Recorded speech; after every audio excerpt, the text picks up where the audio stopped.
නෑ උත්සව සමයට හාල් හිගයක් ඇති වෙන්නේ නැහැ. අනිත් එක ඉතින් අපි ප්‍රතිපත්තියක ඉන්නවා හිග ඇති වෙනවා නම් අපි ගේනවා. ඒක අපි කරනවා. පහුගිය දවස්වලත් යම් හිග තත්ත්වයන් නිර්මාණය වෙලා හාල් ගෙනවනේ. නෑ ඒ අපේ ප්‍රතිපත්තියනේ. ඒ කියන්නේ අපේ අදිෂ්ඨානය ගෙන්නන්න නැතුව වගා කරන්න. ඒක හරි. ඒක හරි අපි කැමතිනේ සම්පූර්ණ විශේෂයෙන් සහල් නිෂ්පාදනය අපි කරගන්න සමහර කාල කරගෙන තිබ්බනේ මේක අර පොහොර ප්‍රශ්නේ ගෝඨාභයල ඇති කරපු පොහොර ප්‍රශ්නේ අනිසි බලපෑම තාම තියෙනවා. සහ මේක නිතරම මේ කාලගුණ විපර්යාසයන් විසින් අවදානමකට ලක් කරන ශේෂ්ත්‍රයන්නේ ආහාර භෝග කියන එක.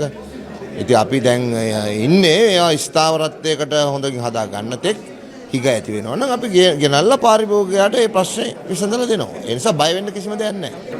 යම් අඩුවක් තියෙනවා. ඒක ඇත්ත. යම් අඩුවක් තියෙනවා. නමුත් අපි ඒක නිතරම ඒ ගැන පරීක්ෂාවෙන් ඉන්නේ. පරීක්ෂාවෙන් ඉඳලා අපේ වසන්ත සමරසිංහ අපේ සහෝදරයා උරු සමිති සගයා මේ ඒක අපි දෙන්න දැන් දෙපැත්තේ ඉන්නේ උරු සමිතියේ. මම මේ නිෂ්පාදනය කරන්න ඕන මොකක් හරි ප්‍රශ්නයක් ආවොත් එයා ගෙන්නනවා. එතකොට සහෝදරත්වයේ ඒකෙන් බැලන්ස් වෙලා එනවා.